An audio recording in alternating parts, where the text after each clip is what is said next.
Hey y'all, it's Davy Mooney coming to you from the University of North Texas, where I run the jazz guitar program.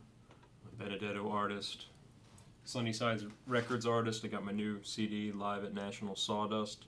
It's out there on all the platforms. My book, Personalizing Jazz Vocabulary from Mel Bay. And today I want to talk about the tune Baya, the Thelonious Monk tune. Really fun song that I learned from mostly the album Monk's Dream from the 1960s with Charlie Rouse and Frank Dunlop, and then in the last 10 years I've been listening a lot to the Monk at Carnegie Hall with John Coltrane, Shadow Wilson, and Amin Abdul Malik, and those two versions to me are there's other ones, but those are the ones that I'm most familiar with. And I'll go through the tune and then I'll play some choruses at the end. One thing right off the bat about those two versions that's kind of interesting is this tune has on the A sections, the end of the A sections do a little like D flat, D to E flat, da da da, walk up after going, D flat 7, A flat 6, D flat 7, A flat 6, G flat 7, A flat 6, and then E7, B7, and then that little. Except the version on Carnegie Hall with Coltrane doesn't do that little walk up. Da, da, da. The turnaround on that version is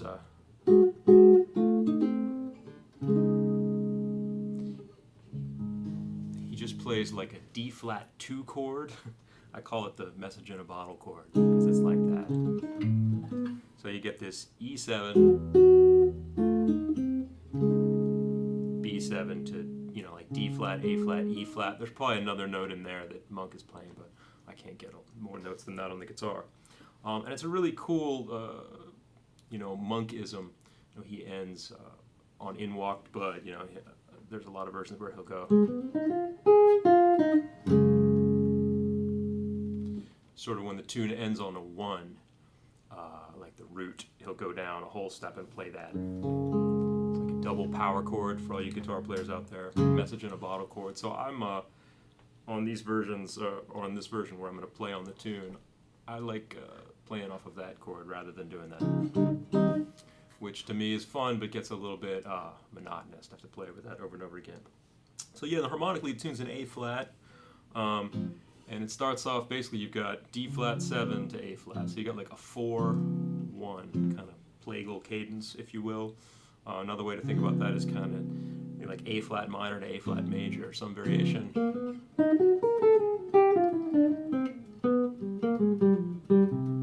You could think about it as like A flat melodic minor, which I guess is Lydian dominant. You could probably play A flat Dorian. I guess in that instance it's really D flat mixed Lydian, but the same collection of notes. The melody itself goes. So you kind of have that augmented triad in there. Starting on A flat, but a B augmented triad. So that could argue you could just play off augmented sound. I've been really into augmented triads these days. So it does that twice, and then it goes G flat 7 to A flat 6, which is kind of, I notice around here folks have been calling it a backdoor. 5-2-5-1, in the sense that it's flat 7 back to 1. I learned that harmony as excuse me, a subdominant minor progression. The idea that in this song you kind of have subdominant as the 4 chords. You have 4-1, 4 dominant 1, and really G flat 7 is a kind of like D flat minor going back to A flat. It's like the I think of it as also like a Beatles kind of sound where you have like 4 minor 1. Obviously it predates the Beatles, and I think like Lennon and McCartney were trying to sound like old standards, but you hear that a lot, like after you've gone and left me crying, after you've gone, or just Friends does that. Basically the A section you got dominant 4-1, dominant 4-1, 4 minor 1, aka flat 7 dominant. So you could play a D flat minor sound over that, a G flat dominant sound, back to A flat. The melody goes. The melody plays almost like I guess that's an E major 7 arpeggio, which if you think about it is, D flat minor from the third is an E major 7. So, and then the odd thing about this song that I've been obsessing over, I've been teaching this tune in my improv class, and really since I learned this song, the end of the A section, you have this progression. You have like a E7 to a B7 sharp 11.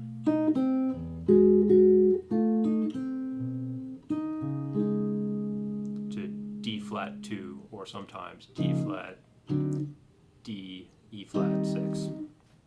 And it's kind of a strange progression, because I remember when I first saw this tune, I thought that maybe it was, I was reading it off a lead sheet, I thought maybe it was backwards, like that they meant to say B7, E7, E flat, because then it would kind of be like a 2-5-1, but it's almost backwards,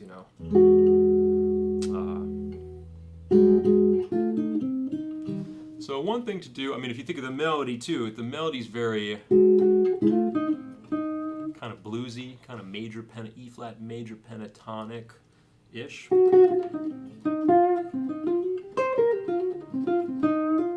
Right, and then underneath that you have some kind of unusual harmony.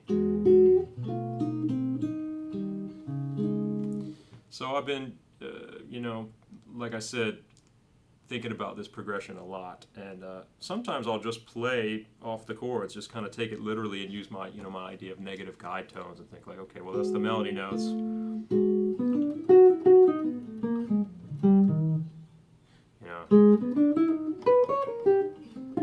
And incidentally, that D flat 2 chord, the way I'm thinking of that is kind of like an E flat dominant or an E flat sus, just with D flat in the bass. So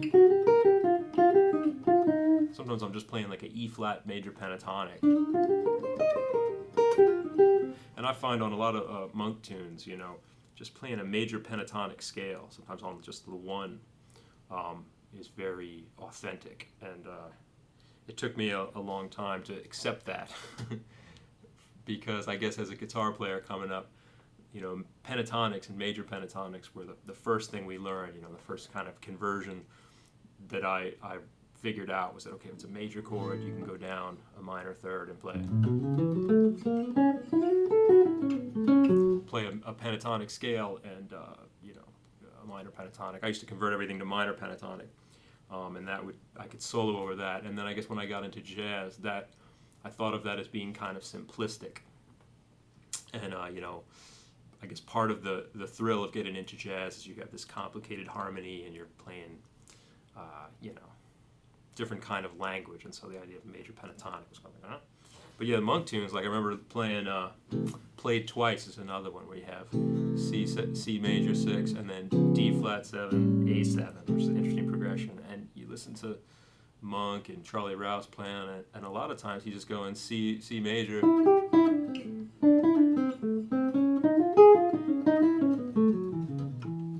playing major pentatonic scales. C major pentatonic, D flat major pentatonic, A major pentatonic. And it sounds kind of wild, even though it's just, in some ways, it's very simple. But anyway, getting back to Bahia. So yeah, that progression, I can play off of the, just the notes of those chords. And look for commonalities like the note, F sharp, G flat,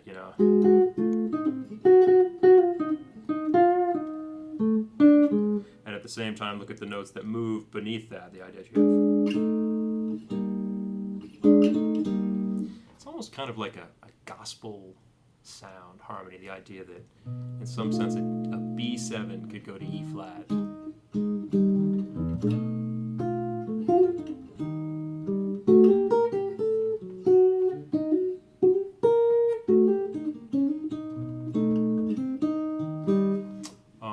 That's how I think about it somehow. It's a sort of gospel blues harmony. But another way to think about it too is this collection of notes, if you just take the notes of the melody, those all fit into a half-whole diminished scale.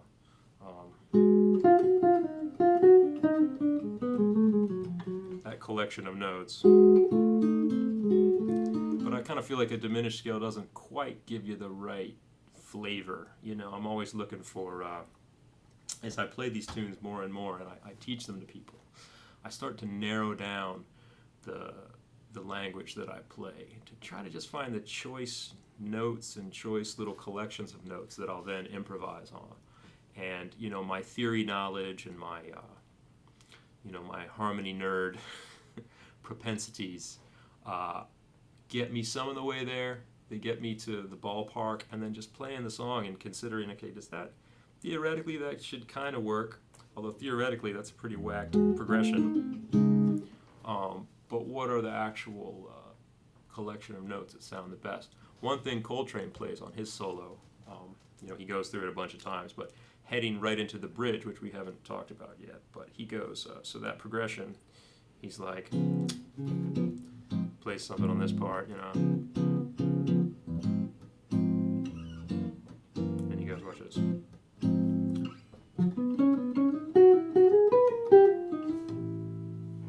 So he plays, so that's the E7, right? And he goes, which I kind of feel like, is he ignoring the E7 and just playing on the B7? I don't know, but those notes, so. And then right on that D flat too, he plays like an E, that little famous Coltrane pattern, 1, 2, 3, 5 on an E.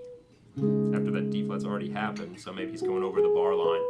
And then he goes down that same little, 1, 2, 3, 5 thing, but backwards. So 5, 3, 2, 1, and E flat, and then resolves it to an E natural, because the bridge of the tune goes A major for 2 bars, A flat major for 2 bars, and then a little series of chromatic 2, 5, 1s where you have B minor, E7, B flat minor, E7, A minor, D7.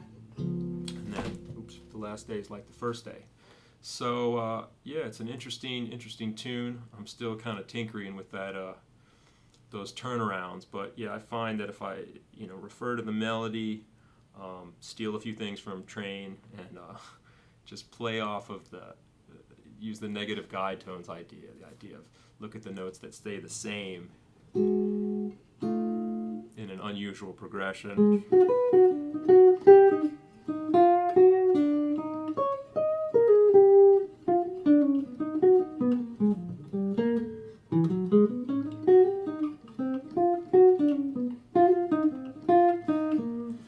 Charlie Rouse, a lot of time he just plays off the melody there. So anyway, I could talk more about this tune, but I'll play about 3 choruses on it and try to explore some of these ideas. All right, thanks a lot. Enjoy.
Thank